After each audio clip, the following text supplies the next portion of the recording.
Once upon a time, in a lush, sunlit forest, there lived a rabbit named Rocco. Rocco was swift, clever, and had the longest, softest ears in the entire woodland. However, Rocco had a bad habit. He loved to bully the other animals. He would tease the squirrels about their bushy tails. Hey, squirrel! Look at those bushy tails! No wonder you're so slow. You'd probably trip over them in a race. Turtles while they tried to waddle across the path. Maybe. I'll give you a push. You'd make it faster that way. And mock the birds when they couldn't sing quite right. His favorite pastime, though, was flaunting his speed, outrunning anyone who tried to challenge him. One day, while hopping through the forest with his usual smugness, Rocco came across a small figure by the riverbank.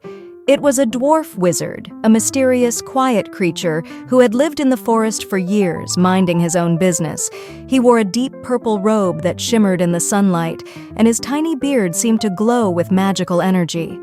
Rocco, always looking for trouble, approached the dwarf wizard with a mischievous grin. Hey, Shorty, why don't you use some of that magic to make yourself taller? Or did you run out of spells?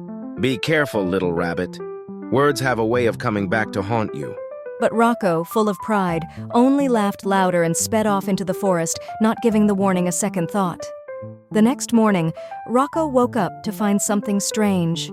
His long, floppy ears, his pride and joy, were no longer hanging by his sides.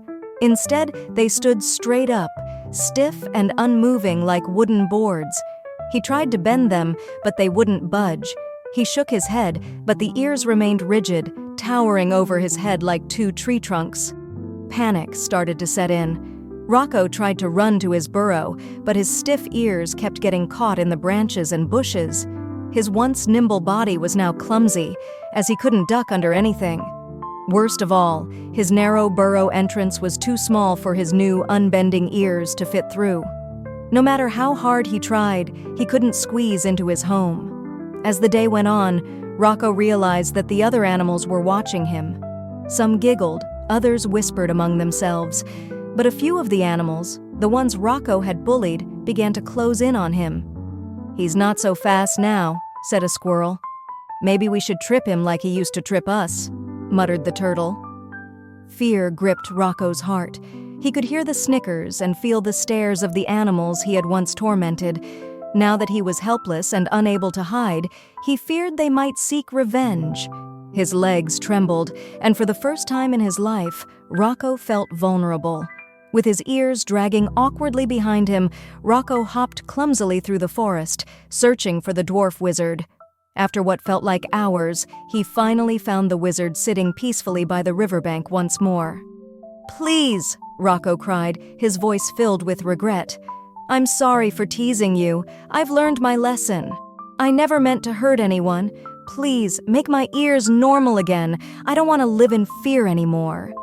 The dwarf wizard looked at the trembling rabbit for a long moment. Then, with a soft smile, he waved his hand and whispered an incantation. Instantly, Rocco's ears softened and drooped back to their usual floppy state. "I'll undo the spell," the wizard said kindly. "But remember this, Rocco. Power and speed aren't everything. It's how you treat others that truly matters." "Go then. Be better, little rabbit." Rocco nodded, his ears hanging low, both from relief and shame. From that day on, he never bullied another animal again. Instead, he used his speed and cleverness to help those in need, and whenever he saw the dwarf wizard, he would give a respectful bow, always remembering the lesson he had learned. And so, the forest became a friendlier place, and Rocco, the once bully rabbit, became one of its kindest creatures.